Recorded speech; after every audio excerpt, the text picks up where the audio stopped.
Kadastr agentligi tomonidan o'zboshimchalik bilan egallangan yer uchastkalari hamda ularda qurilgan binolar va inshootlarga bo'lgan huquqlarni e'tirof etish to'g'risidagi qonun ijrosi yuzasidan amalga oshirilayotgan ishlarni keng jamoatchilikka yetkazish, ochiqlik va shaffoflikni ta'minlash maqsadida matbuot anjumani tashkil etildi. Matbuot anjumanida xatlov ishlariga 4,5 ming nafar kadastr xodimlari jalb etilganligi ta'kidlanib, ushbu jarayonda nafaqat hujjatsiz obyektlar, balki hujjati mavjud bo'lgan obyektlardagi olib borilgan ishlarga ham to'xtalindi. Ma'lum bir yerga hujjati bor, demak, o'sha qanchadir qismini, qo'shimcha qismini o'zboshimchalik bilan egallab olgan, lekin hech kimga xalaqit qilmaydi.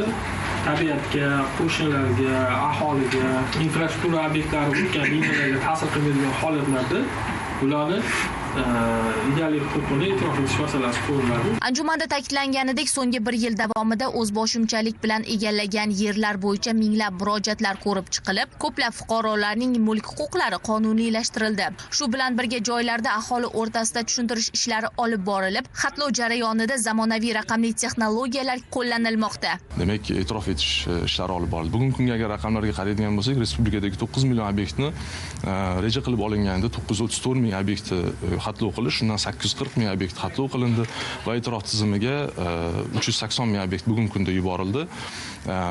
Barcha obyektlardan faqatgina qonuni yeri yoki mulkiga bo'lgan huquqi e'tirof etilmaganlari yuborilgan va aytib o'tish kerakki, bugungi kunda e'tirof etilganlarni 20 mingga yaqini ushbu qonunga asosan huquqi e'tirof etilgan obyektlarni faqatgina 1,5 mingginasi huquqi e'tirof etilgan. Bugungi kunda fuqarolarning o'z mulkini qonuniy asosda rasmiylashtirish imkoniyati kengaygan nafaqat iqtisodiy barqarorlik, balki ijtimoiy adolat tamoyilining hayotga tatbiq etilayotganligini ko'rsatadi. Ushbu yer uchastkasida 2018-yil 1-mayga qadar bo'lmaydigan bo'lsa, qurilish bu holatlar salbiy xulosa oladi. Muddatidan boshlab 2021-yil o'sha may holatigami qaror 2009-yil qaysi holatda chiqqan bo'lsa, o'sha holatgacha bo'lgan davrda suratlarni o'rganib chiqamiz.